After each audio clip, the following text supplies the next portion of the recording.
Pierre-Hervé Lupi, tu es directeur de recherche et tu vas co-présider avec Delphine Audiette un symposium sur la veille et le sommeil, deux états mutuellement exclusifs, en forme de questionnement justement, dans ce symposium sur les recherches fondamentales en sommeil.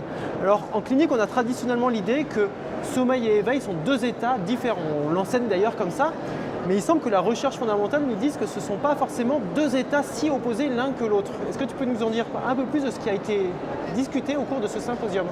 Oui, il y a beaucoup de choses nouvelles sur le sommeil et la veille, parce qu'avant on pensait qu'on était éveillé, ensuite on dormait, et puis finalement le matin on se réveillait. On s'aperçoit déjà que pendant le sommeil, tout le cerveau n'est pas forcément en train de dormir.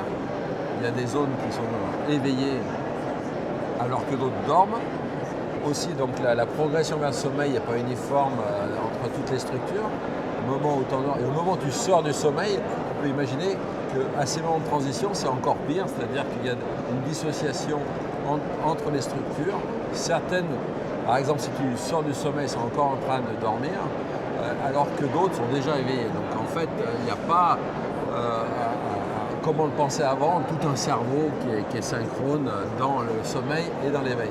Est-ce qu'on connaît un peu les mécanismes? Parce qu'on avait l'idée des boucles thalamocorticales, c'est-à-dire que les boucles sont différentes en fonction des régions du cerveau? Je pense qu'on n'en est pas encore là aujourd'hui. On en est à se poser la question effectivement, de définir ces états de locaux de sommeil, ou d'éveil d'ailleurs.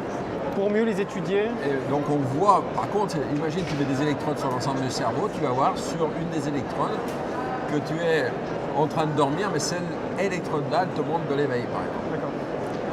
Bien sûr, chez l'animal, tu peux aller en profondeur, tu peux montrer ça. Tu peux montrer ça aussi au niveau de l'activité unitaire des neurones. C'est par exemple ce que fait Karim Benchenan, où tu vas avoir une région cérébrale où tu vas carrément avoir des ondes lentes, spécifiquement dans une petite région du cortex, alors que tu es complètement éveillé. Donc en fait, déjà dans une phase de sommeil pour une petite partie de ton cerveau, ce qui est très intéressant. Et est-ce qu'il y a des perspectives pour mieux comprendre certaines pathologies du sommeil?